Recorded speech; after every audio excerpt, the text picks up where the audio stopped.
All right, you guys. Give me 1 second to get everything set up. Okay. All right, you guys. So welcome to today's webinar.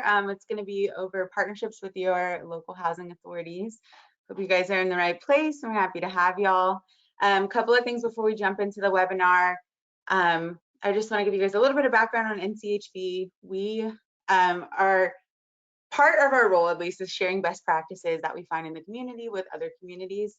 And we also work directly with veterans through a helpline, and we work in the policy space. And so kind of have our hands in a bunch of different things. This webinar series is a new thing for us. We started it this year. This is our second one, quarterly webinar. And it came from a lot of feedback from our conference that we had last year, virtual conference, where people basically just wanted more time to hear topics and share stories and share practices without having to wait for our conference every year. Couple of housekeeping things. Everybody who's in attendance is on mute. The only way you'll be able to communicate with me or the presenters to ask questions and things like that is through the chat box. You should see a panel on the right-hand side of your screen, and that will be how you send questions in. We will be doing at least 10 minutes at the end for questions. And then just one other thing, the webinar today is recorded. You guys will be getting videos as well as slides if you'd like them. And the webinars will be located on our new website, and Nchb just did a update. So this webinar, the previous webinars, and our future webinars and stuff will be located online moving forward. So my name's Jasmine. I'm a housing program associate at Nchb. Some of you have seen me before, either through the webinars, you've heard me on our podcast, or you've seen me at conference. So yeah, I'll be moderating today and getting us started here. We're gonna have 4 different speakers, or 4 different segments of the presentation today. The first speaker, Elaine, she'll be speaking to you guys from the Housing Authority in San Luis Obispo, California. Then we'll have Jackie Martinez, and she's going to be speaking to you guys from the Housing Authority at the City of Milwaukee. Then we'll have Karina, and she's coming to you guys from the Housing Authority of the County of San Joaquin in California. And then we have Nuli, who is our HUD-VASH team member, and she is also going to be speaking with Karina towards the very end to do kind of a Q&A on how their partnerships work together. So just for the format, they'll be covering a couple of different topics, a little bit about HUD-VASH, some about their other housing programs, and then they're going to touch on how the Housing Authority will, is developers, and how the Housing Authority has preference veterans and some of their other mainstream programs. The 3 housing authorities that are participating today, you guys have probably heard or seen them before. Some of them have been on our podcast to talk about their affordable housing properties. Others have been are featured in our housing guides and some of our other resources on, HUD-VASH or COVID operations and things like that. Let me see. I will drop the link for our podcast and our other housing guides in the chat throughout this webinar, so you guys can go back and reference them. Some of the topics kind of cross over to today's webinar, but if you want to hear more about their housing programs or their developments after today, then that's a good way to learn more. I'm going to go ahead and turn it over to Elaine. Thank you, Jasmine, and thank you for inviting us to participate in this webinar today. Next. The Housing Authority of San Luis Obispo is in the County of SLO, is how we refer to ourselves, and we are halfway between LA and San Francisco. So we're a pretty small community, only about 250,000, and we're about 3 hours from either LA or San Francisco.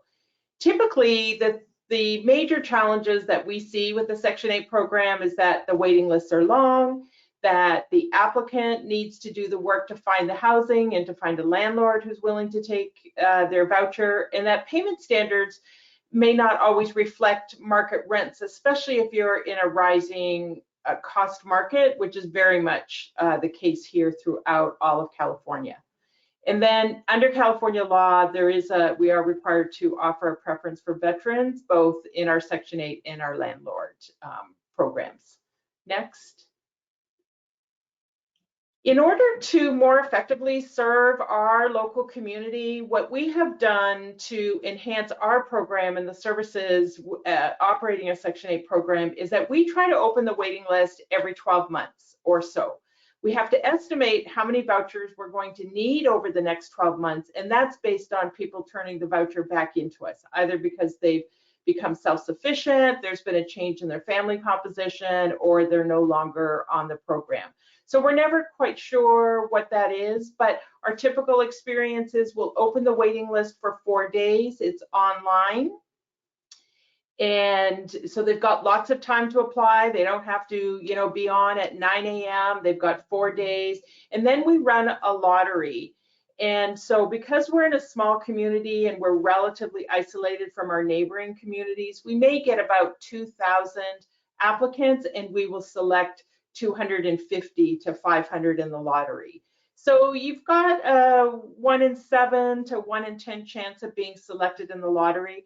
And the reason we do it that way is that it gives people hope.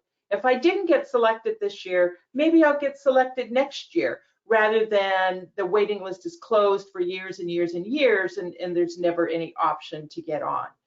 Once you're on the waiting list and you're selected, we've also streamlined our intake process. So we're required by law to do a briefing. So we purchased a video, it's about 20 minutes long, to explain all the program regulations.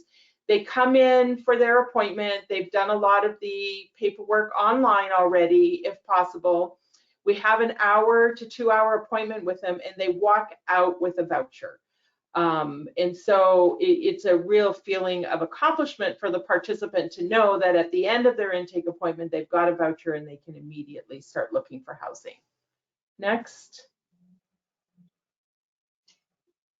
In order to address the needs of our landlords, because without our landlords, we wouldn't have anywhere for our participants to live. And so our services to our landlords, we feel, are really, really important in this community. So we commit to performing a move-in inspection within 24 to 48 hours after receiving a request for tenancy approval. We're continually monitoring the market rates and the payment standards and the success rates to make sure we've set our payment standards at a level that will enable our participants to find housing. Our HQS inspector has freed up some time because we do biennial inspections now instead of annual under the regulations, and so he is also the landlord liaison. So if the landlord is having an issue with their participant, they can call either their housing specialist or the HQS inspector, and we can talk them through the issues that we're having. And the final thing that we do to serve the needs of our landlords is we assign our participants to a housing specialist by landlord, so that the landlord has only one housing specialist to call. They don't need to try and figure out, oh, for tenant A, it's housing specialist B, and for tenant C, it's a different housing specialist. We just give them one housing specialist. Next.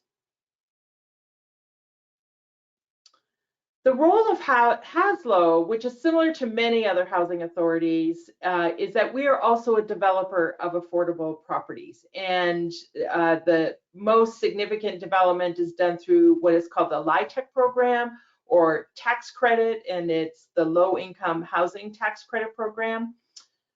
And then I'll just run through briefly some of the voucher and affordable housing programs that we offer here at HASLO. In 2010, we received our first allocation of VASH vouchers, with additional allocations every year after that. 2013 was our first project-based voucher, which means that the voucher is tied to living at a property of a developer. And so a developer under the LIHTC program comes and competes and asks for PBV vouchers, and now we know our participant has a landlord that they can use that voucher with, and there's separate waiting lists that we use to manage those waiting lists and those vouchers. Next. In 2014, using the guidance in 2013 from HUD, we created what we call set-aside vouchers, and we now have over a dozen agreements with agencies, nonprofit agencies in our community that work with those who are homeless or have recently become homeless, such as the women's shelters, the mental health organizations. We've done one now with adult protective services. The fastest growing group of homeless, especially here in California, are the elderly. And so adult protective services has expanded the work that they do in the community, and we've partnered with them to issue vouchers, as well as the traditional networks of the homeless shelters. In 2017, we built a tax credit property that was dedicated to veterans. Half of them would have a VASH voucher, and the other half, there was a preference for veterans. In 2019, we partnered with the local mental health association, and we dedicated 33 units to those living with a mental illness. Next. In 2019, we had a public housing program. We've converted that through RAD and are in the middle of finalizing the renovations worth over $17 million. Those units were 40 years old and they're now being renovated.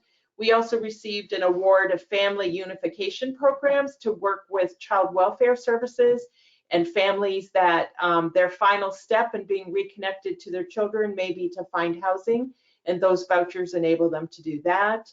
We received mainstream vouchers, and in 2020, California did something called a home key program during COVID, where they rented hotel rooms or motel rooms for those that were homeless and living in congregate shelters to create a way of providing housing for them that was safer during COVID. And that became Project, so that was Room Key, that became Project Home Key. And we were able to buy a 120 room Motel 6. It closed within 6 months of the NOFA being published. And within 6 months, we had to be 100% occupied. And that 120 unit motel has now become 60 units of permanent housing under a Housing First model and 40 units of an emergency shelter in a community that did not have an emergency shelter before. So from start to finish, within a year, 100 homeless individuals have moved into some kind of housing, either permanent or congregate shelter. And then starting next month, we will have 156 emergency housing vouchers to offer to the community through our nonprofit agencies. Next. We, in order to educate our community about all of the different programs that HASLO offers and how affordable housing and rental subsidy and VASH vouchers and everything work, we offer what we call a Housing 101 class. It used to be in person, but since COVID, we've been doing it over Zoom. And it's for the general public, for landlords, for case managers who are working with those who are looking for housing, just to give them some education. We are an active member of many communities and groups in the county that work with the homeless, such as the Supportive Housing Consortium, which is an alliance. Next, and they provide the TBRA, or the tenant-based rental assistance funding. Next.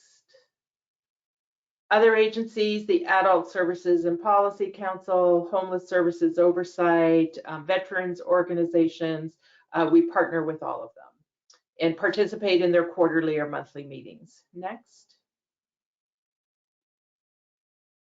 With respect to the veterans programs, we do have an active VASH program. We are about 75% utilized on our VASH vouchers. We would like that to be higher, but like I said, we were 3 hours away from the main veterans office in Southern California, and so sometimes we're a little out of sight, out of mind, and it's hard to get the attention of the VA and hard for them to keep caseworkers here, and so we're not as highly utilized on those vouchers as we would hope. In order to manage the VASH vouchers, we meet monthly with the VA and PATH case management teams. The VA has outsourced the management of some of their VASH vouchers to an organization called PATH. And in those monthly meetings, we talk about the intake process. We've dedicated two times a month where that is set aside solely for VASH intake, so that at the last minute, they can always throw someone onto the schedule. We talk about paperwork and recertification concerns, and we talk about housing search challenges. Next. We've also created an ad hoc report from our system to give the VA caseworkers a listing of all their participants and their annual recertification dates so that they can support their veterans with the paperwork requirements. And like I said, we've committed to certain intake dates. Next.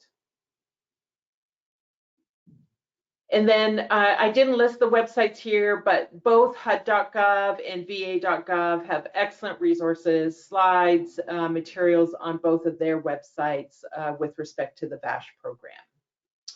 And I think that's the end of my slides. So thank you very much for this time.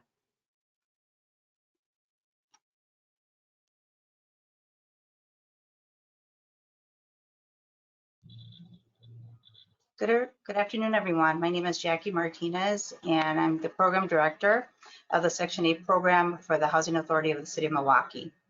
Today, I'd like to share our experience with working with our veterans and how we serve them.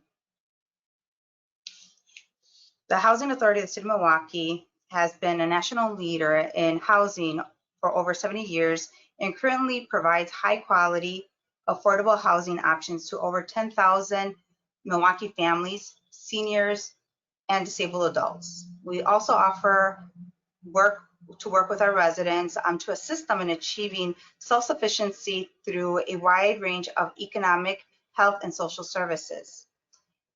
Housing Authority currently administers 374 vouchers. Currently, we have a development that is 101 project-based vouchers. That would be the Soldiers Home, the National Soldiers Home. The Housing Authority of the City of Milwaukee and the Alexander Company, which was a developer, partnered together to construct National Soldiers Home residence to be known as the Soldiers Home that is located in Milwaukee on the Milwaukee VA Soldiers Home District. This development consists of 101 units scattered throughout the campus among 6 different buildings. That includes single room occupancy, that includes 1-unit apartments, duplexes, and a single home.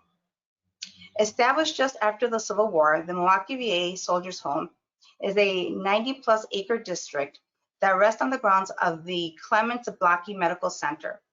The Soldiers Home, Recuperative Village, and landscape were designed to be a place of refuge for Civil War soldiers to aid their recuperation and help ease their transition back to civilian life.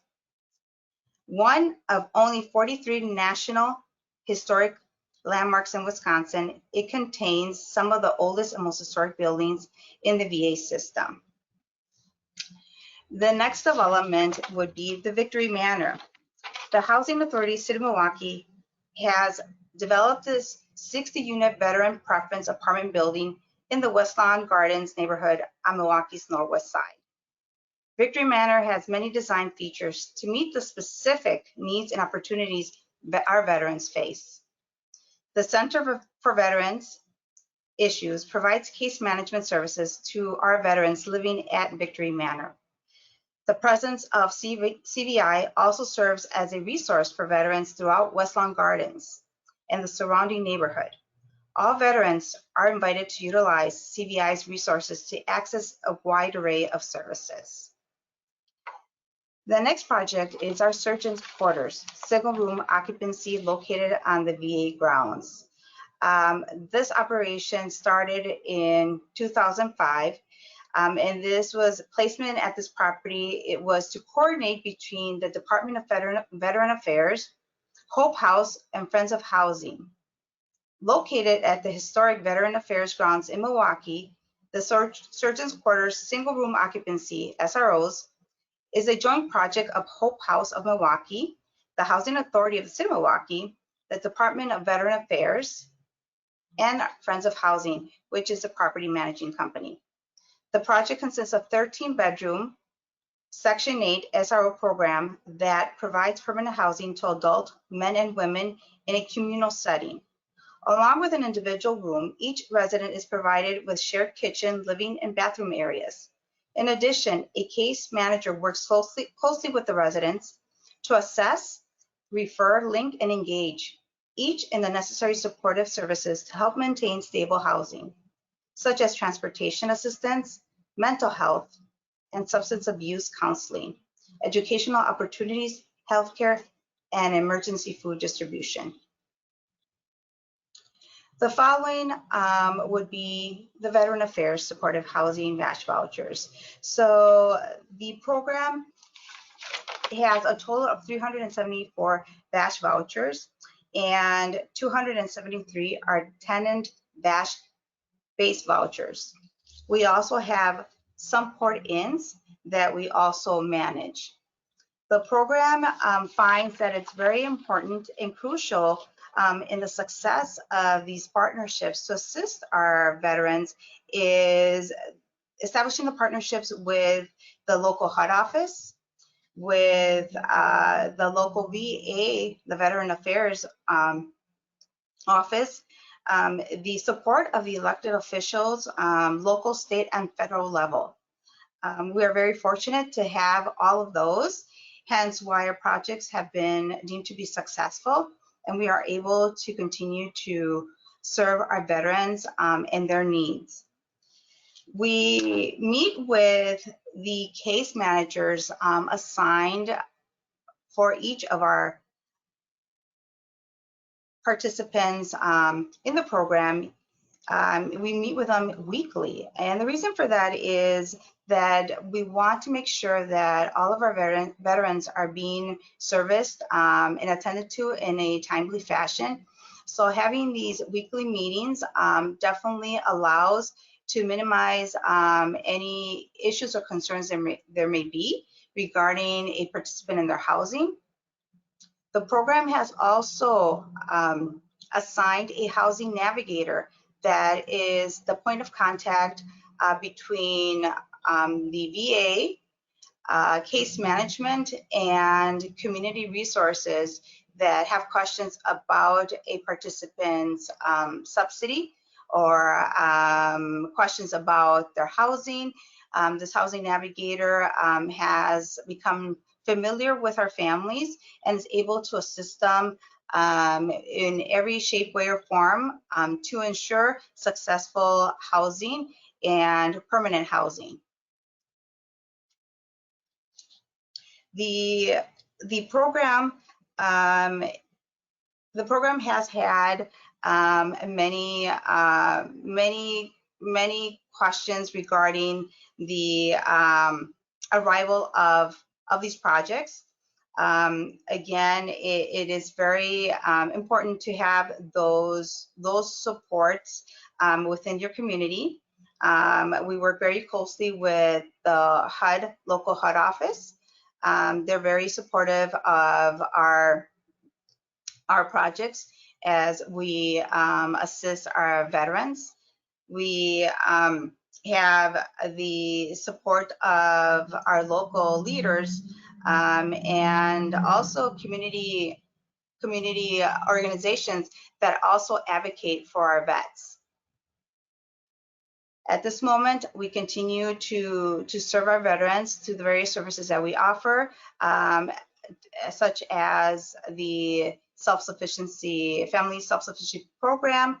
We also have the opportunity for our veterans to become homeowners as well. As we continue to move forward, we welcome any suggestions or ideas that our community members bring to the table. And as I always say, the Housing Authority City of Milwaukee rarely ever says no. We are always looking at innovative ways and out of the box ideas to serve and cater to our needed community within the veterans and their families. Thank you everyone for your time.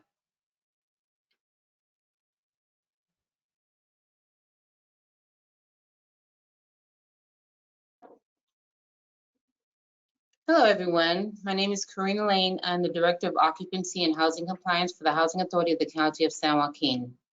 We are centrally located, well, we're located in Stockton, California. So a little bit about us. We were established in 1942. We're governed by a 7-member Board of Commissioners. Housing Authority oversees a $50+ million budget. We assist approximately over 19,000 people, individuals within our community. And our primary funding source is HUD.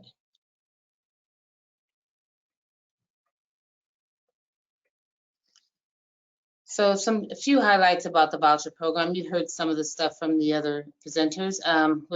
It's low-income affordable housing program. The program allows participants to select units in the private rental market, and the rent's based on their income. Housing authorities we established the eligibility. We also perform criminal screening, and the landlord performs the suitability. Rents are established using the federal government's fair market rents. The landlord and the housing authority enters into a HAP agreement, and the participant pays 30% of their income towards rent. Housing authority pays the landlord the remaining. And participants are obligated to comply with the rules and lease agreements. So we have some special programs. One of our highlights of the day is our Voucher program, and this program combines the rental assistance of the Housing Choice Voucher Program for homeless veterans with case management and clinical services provided by the Department of VA. The Mainstream Vouchers provides Housing Choice Voucher rental assistance for non-elderly disabled persons. And our Family Unification Program provides rental assistance for families whose children were placed out of the home and youth who aged out of foster care.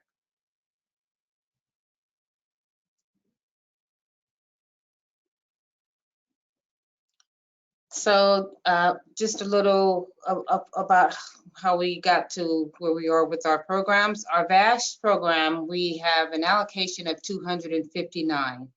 And that allocation started around 2009, and subsequently we received allocations throughout over time that led us. Our last allocation was actually December 2018. So we're at 259 with our allocation for fast vouchers. Our main and the partnerships are the main partner is the Department of VA, and we also have some partnerships with the Stockton Shelter for the Homeless and Catholic Charities. The referrals for VASH must be routed or vetted through the VA. However, we receive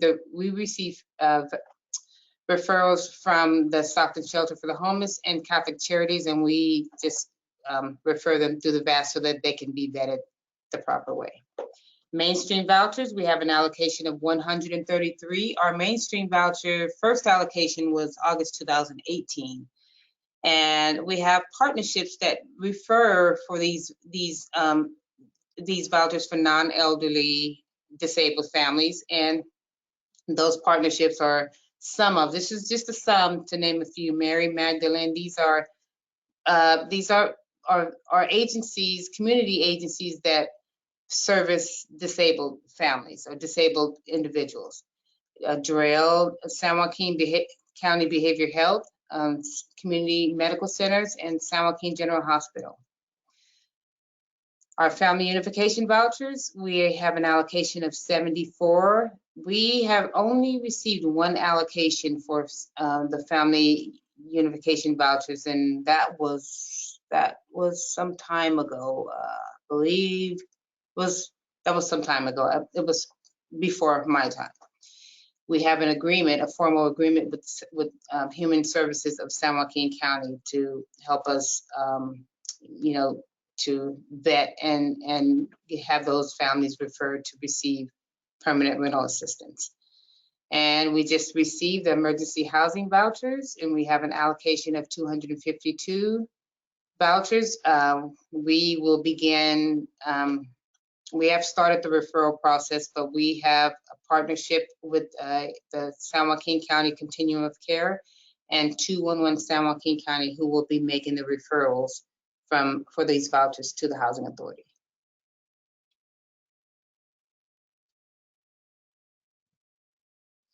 So the responsibilities between the Housing Authority and the VA, the VA, they're responsible for screening all the veterans before they come to the Housing Authority. So they screen, they do their due diligence to make sure the veterans are meeting the guidelines of HUD-VASH program.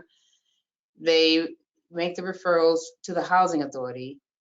They do a very good job. I have to say, our VA, we have a very good relationship with them, and they do a good job in assisting in locating suitable unit. They do a very good job at communicating with the Housing Authority. So we have, the partnership there. It's evolved. We started, we were in a different location. We used to have a veterans, the VASH clinic on our site until we moved into a different location, and when we're not able to didn't have the capacity to do so. And of course, the VA case managers, they provide case management and clinical services. Housing Authority's responsibilities: process the referrals that we receive from the VA, and we determine eligibility. We issue the homeless veteran voucher. We inspect the unit to ensure that it meets the housing quality standards. We perform annual certifications, and we have, the most important thing here is to communicate. We have communicating the activity with the VA case managers, so they're informed of all the activity, because there's times when our veterans, are not following the guidelines of the program, and so if we reach out to the VA, they can help us in that process, help us, bring things, get them back to the table. So that's an important component to this relationship.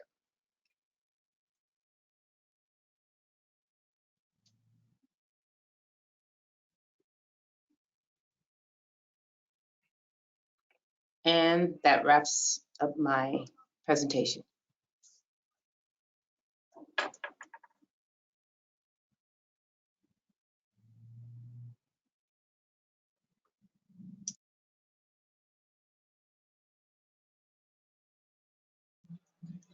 I think you're on mute.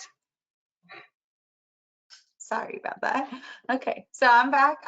We're going to do a little brief discussion before we jump in the audience Q&A. So Karina, who just spoke, she works for the Housing Authority, and we're going to have her supervisory social worker for her HUD-VASH team speak kind of in conjunction with her and answer a couple of questions on how their partnership works and how they work together. This should be pretty helpful for other VA employees, but also maybe to give a little bit more understanding to veteran service organizations or frontline organizations on who the different people are who kind of run the HUD-VASH process. A couple of the questions I've got in the chat, and then also that we get throughout like our calls and talking with local communities, is how to really access the programs to begin with before the point of even doing the evaluation through the VA to make sure veterans qualify for VASH, or actually connecting them and enrolling them in programs. Is just like, who do we contact and what do they do? So hopefully this Q&A will help a little bit to better understand what their specific roles are. So just want to reiterate, and I guess we'll let Nuli go first, and then Karina, if you want to add anything. Can you help us identify what your actual formal partnerships are and what your roles are in the formal? Sure. For our VASH program, of course, I work for the VA, and I'm the supervisor for a HUD-VASH Central Valley team, which consists of 2 different counties. One is with the San Joaquin Housing Authority, and the other is with the Stanislaus Housing Authority. we have a formal relationship with our housing authority, of course, but we also have informal partnership with other community programs that work with homeless veterans, like the BSO, the COC, Continuum of Care, and various shelters in the area. Let's see. So with our role, like Karina mentioned in her PowerPoint presentation, is that we do check our veterans. When we get a referral, we also do outreach to different shelters and different programs for any vets who've never heard of HUD-VASH and are homeless and needing assistance. So we do vet them in terms of making sure that they do qualify for VA healthcare, and then that they are homeless. And then at that point, we help them obtain all the paperwork that's required for their application with the housing authority. And we forward those referral to the housing authority for processing.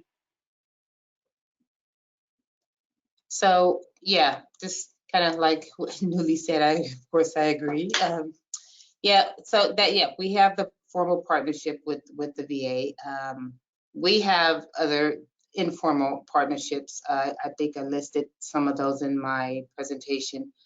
And we have a preference where we have a veteran's preference that's required, but we also have another preference for transitional or homeless individuals. So they don't have to be veteran or just anyone in general. So we have informal partnerships with a lot of the community partners within our San Joaquin County that are aware of this preference. They have to make the referrals to the housing authority. And so we see, people that are generally homeless or people that are transitioning from a transitional environment, a temporary shelter environment, into permanent housing. So that's another way that we are getting a hold of those maybe homeless veterans that are not eligible for VASH. Right. I also wanted to point out, I started with HUD-VASH about 10 years ago, actually, as a case manager in San Joaquin County. So, and I worked there for about a year before transitioning to another area within our VA HUD-VASH program. But at that time, it was just myself and one other case manager and 50 vouchers at that point. And we didn't really have any formal partnership at that time. It was just, we got the vouchers, go get your vets and get them housed, is what we've been told. But throughout the years, luckily, the previous supervisor I had really developed that partnership with our housing authority. And it's been really wonderful because without the formal partnership, there's a lot of communication that's been lost, or there are things that we might not be able to work out with our vets in terms of documents that they require, but for some reason they can't get it. So the housing authority has been really great in terms of going, okay, if you can't get this document, maybe we'll consider this. And that has been super helpful in getting some of our vets processed through the program and getting them housed.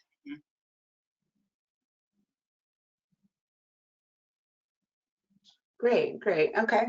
Well, I think we'll jump into the next question. It seems like you guys have both formal and informal partnerships, probably the housing authority more so than the VA. And I guess what I'm wondering is how COVID-19 impacted your relationship. If your partnership was affected by this. Some of the feedback we've had over the last year is that with operational changes because of COVID-19, several communities have had little to no contact with their housing authorities, or their housing authority relationships have been damaged a little bit because of closures and just operations not really lining up. So I'm wondering how COVID impacted your relationships and lessons you guys might be using from this experience to improve your working relationship. So it was impactful, especially in the beginning. We fell into this pandemic. No one was sure. We weren't sure what to do. We were sending our eligibility staff home to work from home, so that that was a barrier there. Once we got everybody home and into provided them with all the tools and equipment that they needed, for one, we have assigned one case manager for what we call leasing specialist to our VASH for our VASH participants. So if there's an issue with VASH, they know who to contact. We don't have a million other people that they have to contact. They have one person that they can contact. And then, Newly knows who to contact. If there's any bumps in the road, she knows she has our direct contact lines or, any, ways to get in contact with us.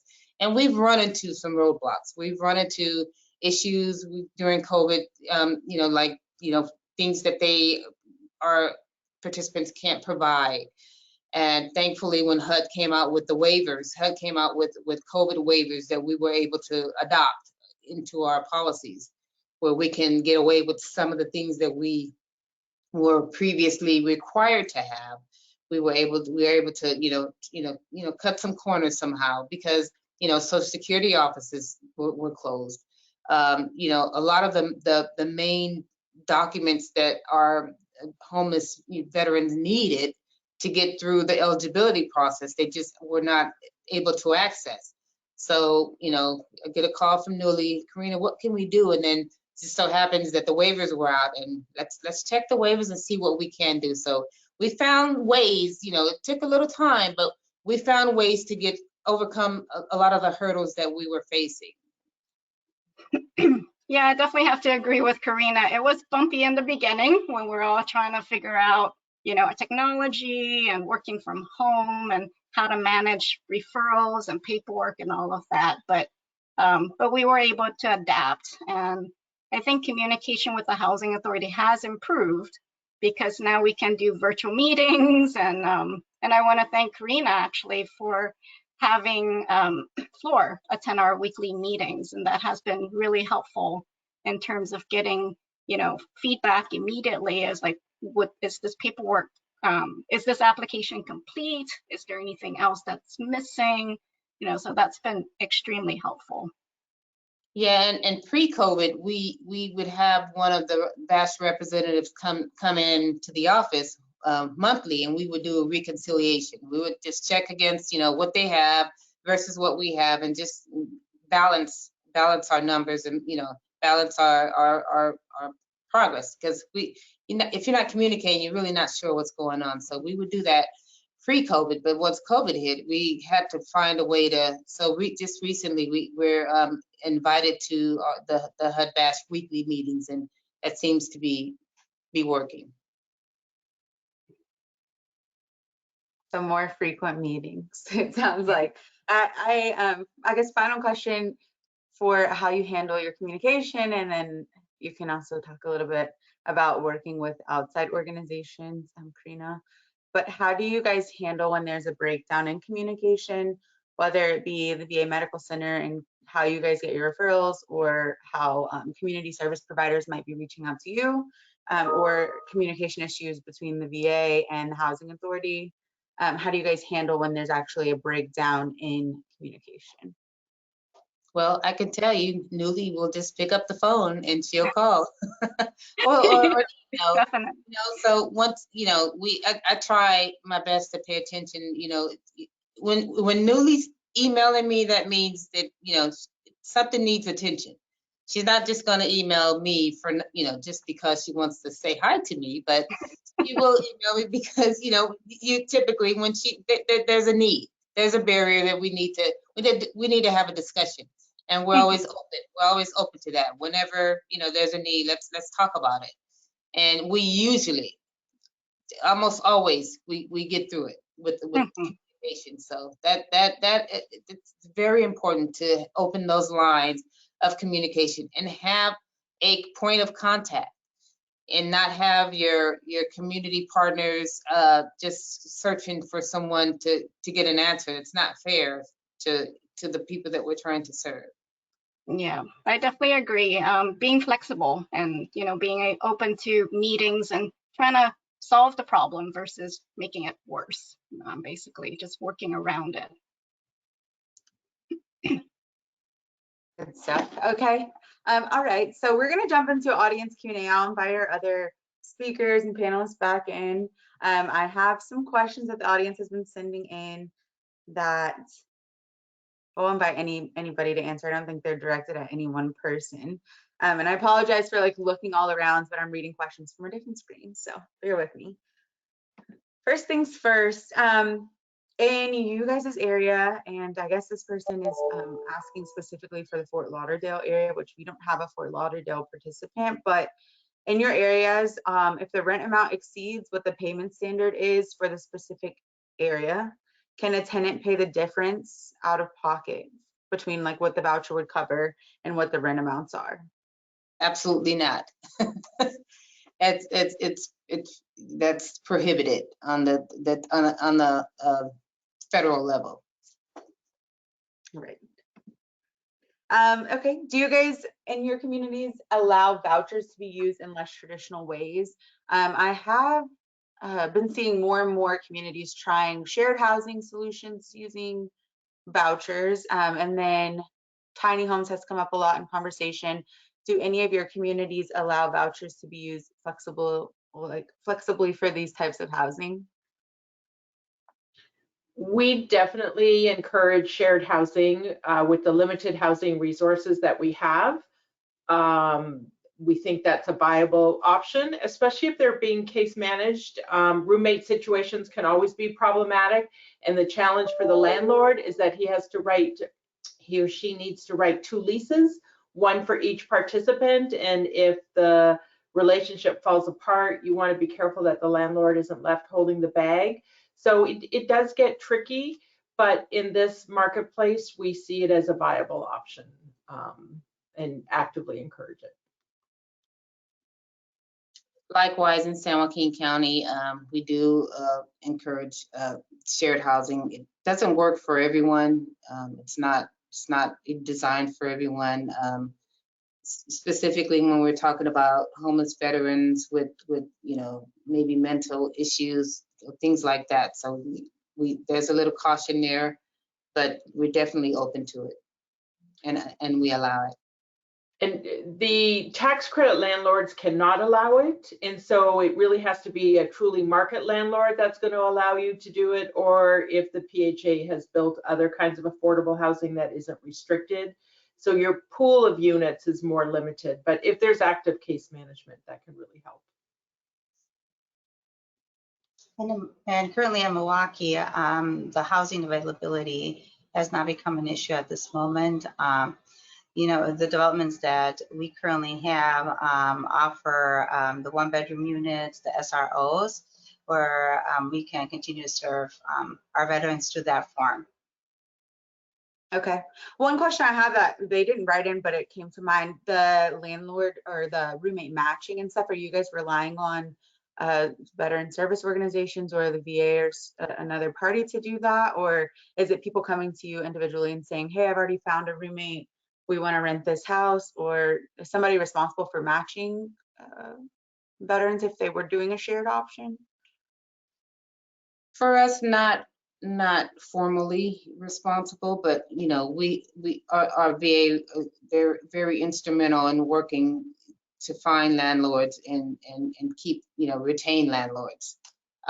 So if they happen to have a landlord that is interested in shared housing, then they would certainly let us know. We don't do any formal matching. I don't know, Newly, are you familiar with any shared housing cases here? Actually, no. Most of our veterans prefer to have their own place, of course. So there are very few instances where folks are, asking for a roommate or shared housing situation. But it's usually coming from the veteran themselves. If they're friends and they want to live together, they found a place, then we'll support that as best as we can. But not too many instances of it. Great. Okay. I have a question. I think it's directed at you, Newly. This participant saying that they had a veteran who was part of the HVRP program and stopped communicating after receiving HUD VASH housing. And after finding out that she started employment, the case manager basically said that HUD VASH didn't collect employment info. And I know it is a policy that, or at least like to qualify for HUD VASH and other voucher programs, that employment info would be collected. So if you guys could, can you elaborate, I guess, on what kind of employment or income information you do actually collect to qualify veterans for voucher programs? Sure. We do ask them if they have employment or any type of income, because it is uh, a requirement from the housing authority that they provide proof of income. So, for income limit purposes. So we do ask veterans for their income information and employment information, and sending that in, pay stubs.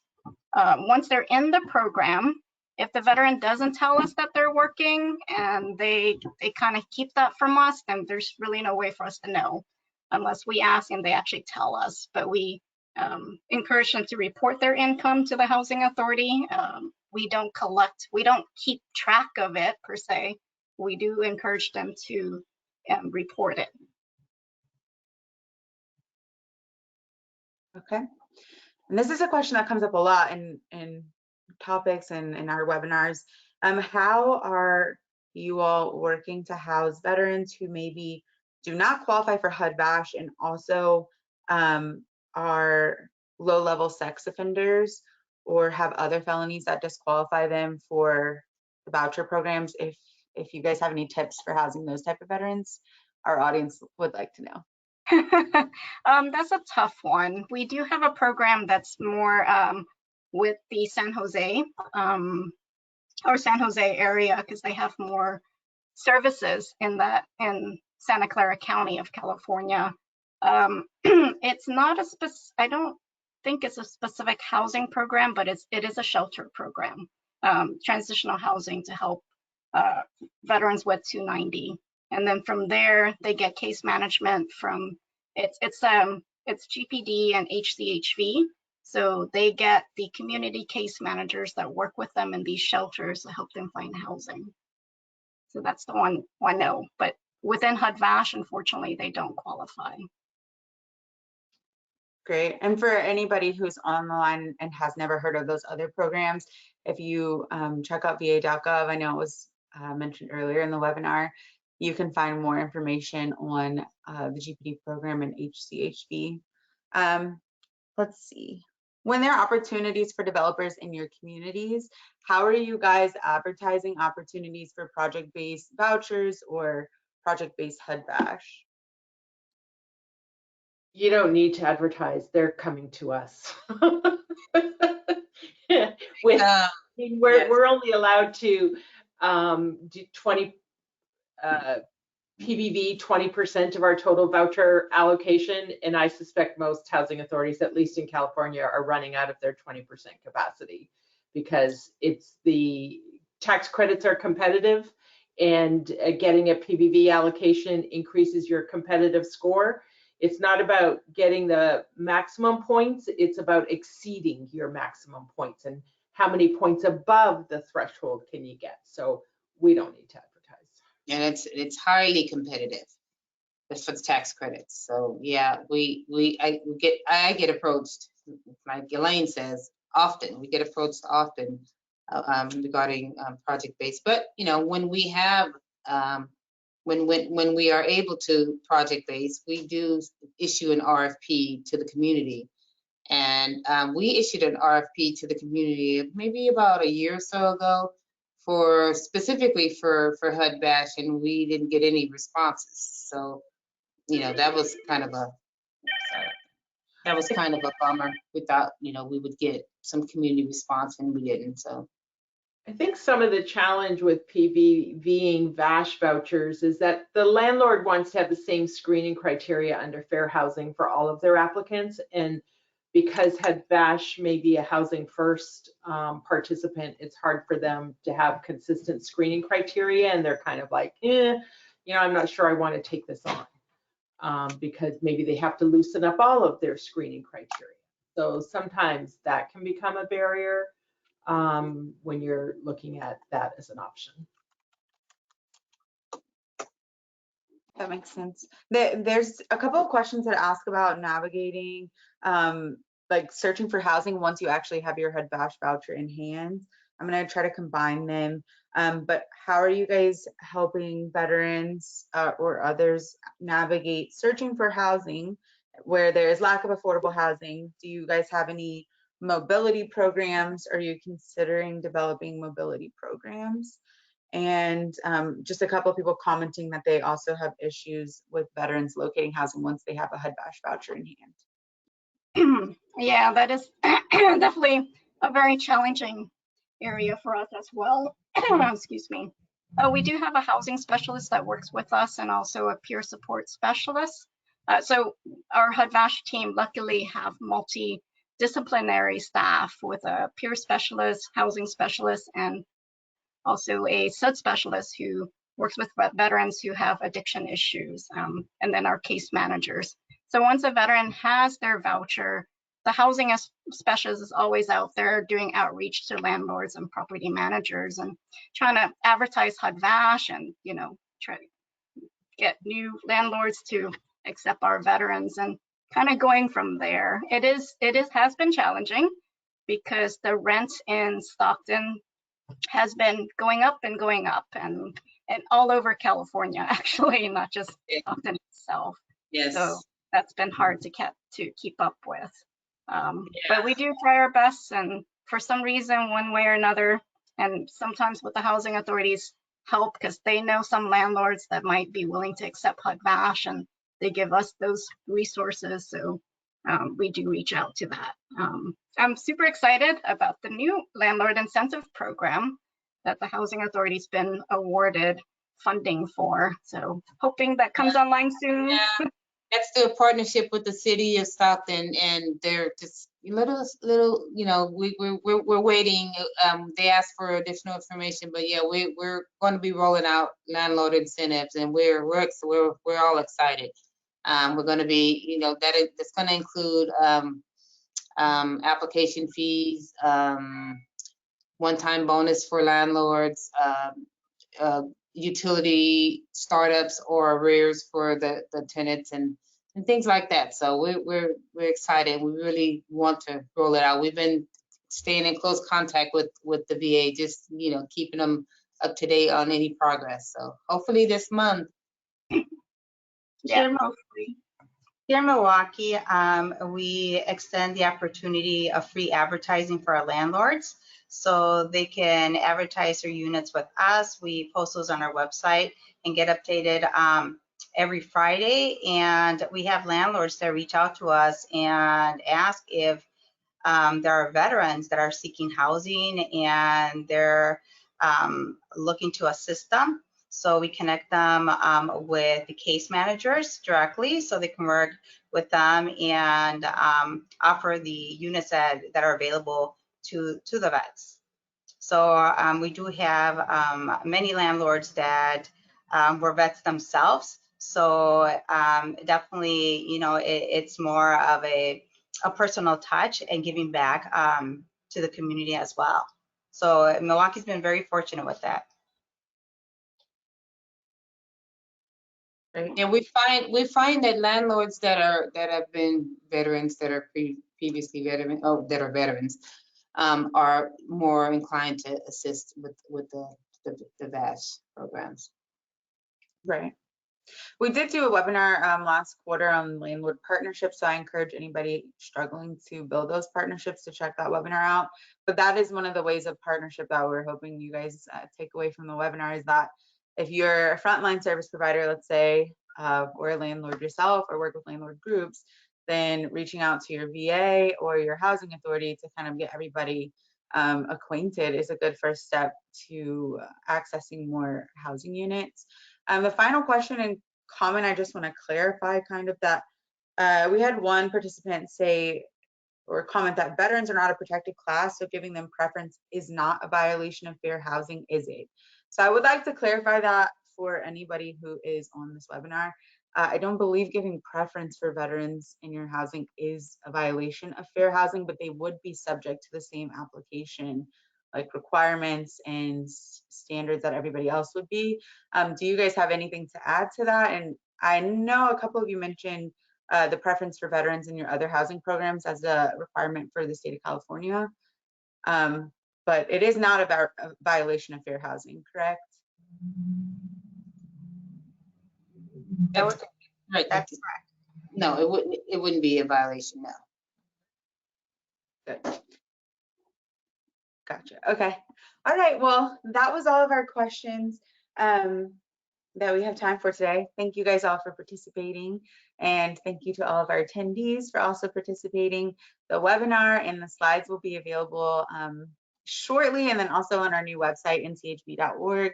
We'll have resources, including the podcast I mentioned earlier, the guides I've mentioned, this presentation, and the slides from today. Thank you guys all again for participating and speaking and joining us today. Thank you. Thank Thank you. you. Bye. Bye. Have a good afternoon. Bye.